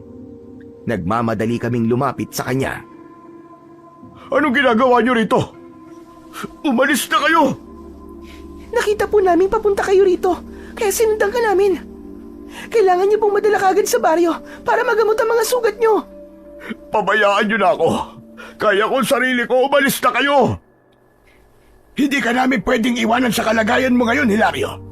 Sabihin mo sa amin, inatake ka ba ng aswang? Hindi. Isang mabangis na hayop ang may gawa nito sa akin. Tama lang pagsisinungaling mo, Kapitan. Alam kong alam mo na may aswang dito. At alam ko rin na may dahilan kung bakit ka pumupunta sa kuwebang ito. Kaya sabihin mo, anong ginagawa mo rito? Sino ka? Para sagutin ko ang tanong mo na yan, ha? Wala kayong makukuha sagot sa akin. Magmamatigas ka pa rin ba? Kahit huling-huli ka na namin na meron kang hindi sinasabi sa amin lahat. Sige, ganito na lang. Huwag mong sagutin ang tanong ko. Pero ipapaalam ko sa mga tao na nagpupunta ka sa kuwebang ito kahit pinagbabawalan mo lahat na magpunta rito. Sigurado ako na mapupukaw ang atensyon ng mga tao at sila mismo magpupunta rito para malaman nila ang kasagutan sa tanong ko sa'yo.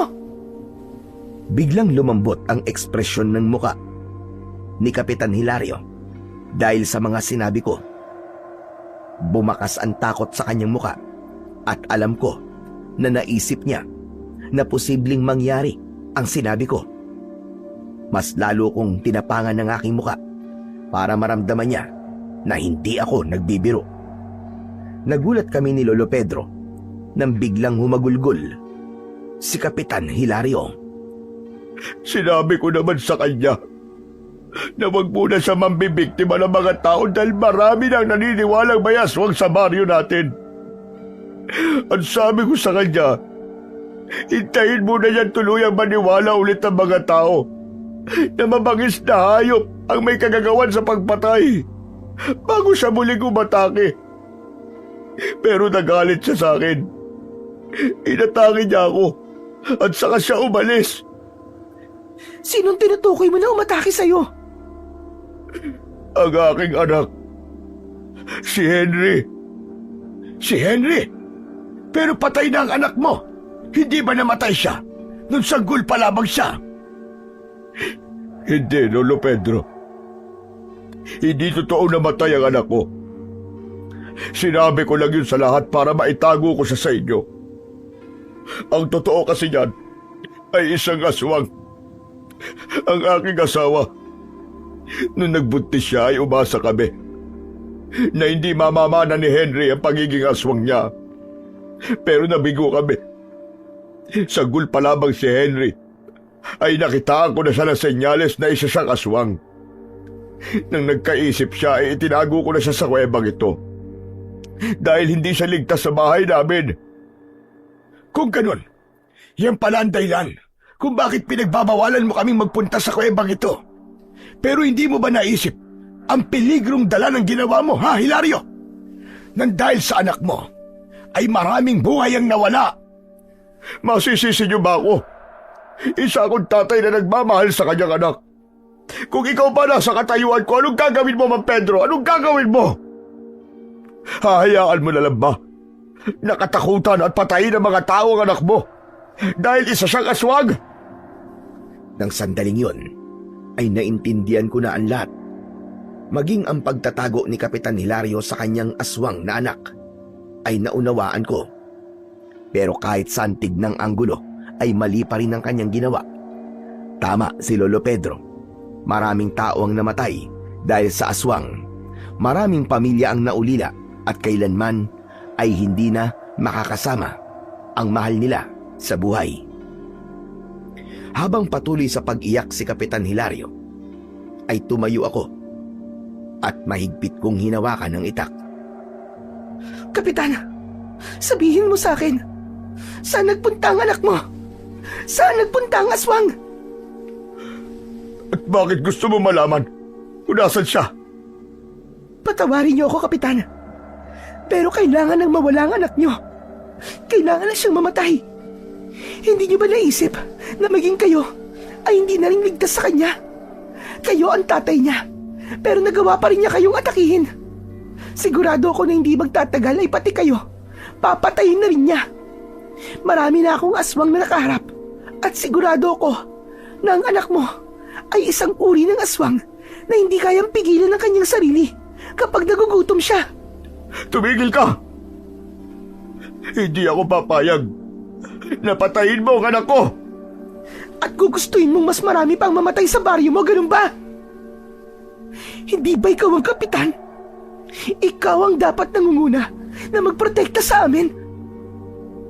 Pasensya na, Kapitan. Alam kong masakit para sa ito. Pero ito lang ang tamang gawin. Lolo, tara na po. Hanapin na po natin ang aswang. Hindi! Wag! Wag niyo sasaktan ang anak ko. Pag ginawa niyo yun, ako ang makakalaban niyo! Hindi namin pinakinggan ang banta ni Kapitan Hilario sa amin. Dahil sa sugatan siya, ay hindi niya magawang makatayo. Nang nakalabas na kami ni Lolo Pedro ng kuweba, ay iniharang namin ang mga bato sa bunganga nun para pansamantalang hindi makalabas si Kapitan Hilario. Naisip ko na maaaring sa sandaling yon ay umaatake na ang aswang sa mismong baryo. Kaya doon kami nagpunta. Hindi nga ako nagkamali. Dahil nang malapit na kami sa baryo, ay nadinig na namin ang sigawan ng mga tao at pagtangis ng kabataan. Mabilis akong tumakbo at doon ko nakita ang aswang na inaatake ang isang lalaki sa gitna ng daan.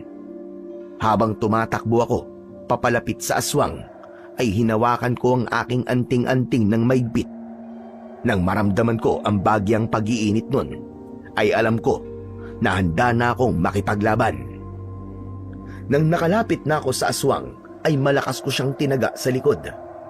Umalingaw-ngaw sa paligid ang malakas niyang sigaw. Lumingon sa aking gawi ang aswang at agad niya akong sinunggaban. Mabilis akong umilag at saka ko pinaulanan ng taga ang aswang. Sandaling lumayo ang aswang at saka siya muling umatake. Sa bilis ng galaw niya ay nagtagumpay siyang sunggaban ako. Napahiga ako sa lupa habang nasa ibabaw ko ang aswang. Nang kakagatin niya sana ako, ay isinangga ko ang aking braso. At dahil sa naritwalang ko na ang aking anting-anting, ay halos hindi bumaon ang kanyang mga pangil sa aking balat. Nagulat naman ang aswang at sinamantala ko ang pagkakataon na yon. Itinarak ko kagad ang matalim kong itak sa kanyang tiyan at gumulong ako pakaliwa para makawala ako sa ibabaw niya. Agad akong tumayo at saka ko ibinaon ang itak sa likod ng aswang. Nagulat ako nang may tumulak sa akin. Muntik pa nga akong matumba pero mabilis din akong naalalayan ni Lolo Pedro. Nalaman ko na si Kapitan Hilario pala ang tumulak sa akin. Napagtanto ko na matindi ang kagustuhan niyang iligtas ang anak niyang aswang dahil kahit sugatan siya ay pinilit niya pa rin na makalabas sa kuweba at sundan kami. Umiiyak na niyakap ni Kapitan Hilario ang duguan at sugatang aswang. Parang awa mo na, Irene. Tama na, tama na. Huwag mo papatayin ang anak ko. Maawa ka sa kanya. Tama na. Hindi ako nakapagsalita. Bigla akong nagkaroon ng pagdadalawang isip. Tao pa rin ako at may awa pa rin akong nararamdaman. Hindi ko napigilan ang maluwa dahil naramdaman ko ang labis na pagmamahal ng isang ama na si Kapitan Hilario sa kanyang anak, kahit isa yung aswang. Huwag kang mag-alala, anak. Nandito si tatay. Gagamutin kita. Mabubuhay ka pa, anak ko. Hindi kita pababayaan. Mahal na mahal kita. Mahal na mahal kita, anak. Ngunit sa hindi inaasahang pangyayari, biglang naging mabangis ang aswang. Sinakmal nito ang leeg ni Kapitan Hilario. Doon na ako nagdesisyon na tapusin ang buhay ng aswang. Hinila ko si Kapitan Hilario sa aswang at saka ko itinarak ang itak sa tapat mismo ng puso nito. Napanganga ang aswang at kasabay ng pagbulwak ng dugo sa kanyang bibig ay ang pagbagsak niya sa lupa. Nang hindi na gumagalaw ang aswang, ay doon ko na siguro napatay na siya. Wala nang aswang ang papatay muli sa baryong yon. Hindi nagtagal ay dumagsa ang mga tao sa aming kinaroroonan. Unti-unting pumalibot ang mga tao sa amin. Lahat ay hindi makapaniwala sa kanilang nasaksihan. Habang si Kapitan Hilario naman ay pilit na gumagapang papalapit sa kanyang anak kahit parang naghihingalo na siya. Nang nahawakan niya ang kamay ng anak niyang aswang, ay doon na siya tuluyang nawalan ng ulirat. Diyos ko! Mga kasama! Kailangan natin madala sa ospital si Kapitan Hilario. Sino may tricycle dyan? O kung ano mang sasakyan? Bilisan nyo! Tulungan nyo kami rito! May ilang tao na kumilos at hindi nagtagal ay nagdala kay Kapitan Hilario sa ospital gamit ang tricycle. Nanatili akong nakatingin sa walang buhay na katawan ni Henry na isang aswang. May lungkot sa mga mata ko. Irene, bakit parang hindi ka masaya na nagtagumpay ka na patayin ng aswang? Masaya naman po ako, Lolo Pedro. Pero, alam ko po kasi na sa pagkamatay niya ay isang puso ng isang tatay ang nawasak. Naaawa po talaga ako kay Kapitan Hilario. Kitang-kita ko po. Mahal na mahal po talaga niya ang kanyang anak. Mahirap talaga ang desisyong ginawa mo, Irene. Pero sa tingin ko, ay tama lamang ang iyong ginawa. Kahit kasi si Hilario ay hindi kayang kontrolin ang kanyang anak. Isipin mo na lang na simula sa gabing ito ay wala nang mamamatay nang dahil sa aswang niyang anak. Ang mabuti pa ay umuwi na tayo. Alam kong napakahaba ng gabing ito para sa ating lahat at kailangan na nating magpahinga. Tara na, Irene. Tumango ako at magkasama kaming naglakad ni Lolo Pedro pauwi sa bahay niya. Makalipas ang ilang araw ay nabalitaan namin na nakalabas na ng ospital si Kapitan Hilario. Pero hindi siya nagbalik sa baryo matapos na mabunyag ang kanyang lihim na matagal na iningatan. Sa tulong naman ni Lolo Pedro ay muling nagkaroon ng direksyon ang buhay ko. Tinanggap niya ako na parabang tunay niyang apo at sa bahay niya ay muli kong naramdaman ang magkaroon ng totoong pamilya na merong nag-aaruga at nagmamahal. Sa mga nangyari, natutunan kong minsan ay kailangan kong gawin ang isang bagay kahit pa may masasaktan, kung yun naman ang magliligtas sa mas nakararami.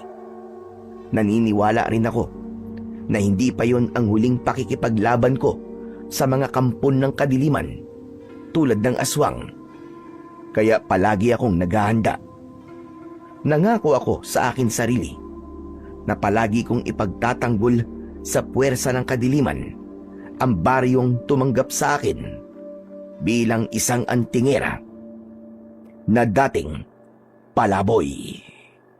Sa kwentong inyong napakinggan ay pinapakita ni Kapitan Hilario na malinaw na ang kanyang katauhan ay hinubog hindi ng kapangyarihan o ng tungkulin, kundi ng walang kondisyong pagmamahal ng isang ama sa kanyang anak.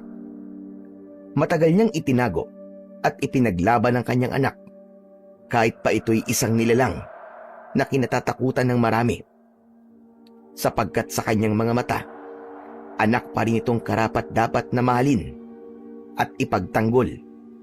At nang mabunyag na nga na ito'y isang aswang at malaman ang katotohanan at mapatay, naglaho na ang lahat ng lakas ng kapitan para ipagpatuloy ang kanyang panunungkulan. Sa likod ng pag-alis na yon, nanatili ang isang mapait ngunit makapangyarihang katotohanan na ang pagmamahal ng isang ama ay hindi nasusukat sa anyo, sa dugo o kapalaran, kundi sa tibay ng pusong handang magmahal kahit sa gitna ng pinakamadilim na katotohanan.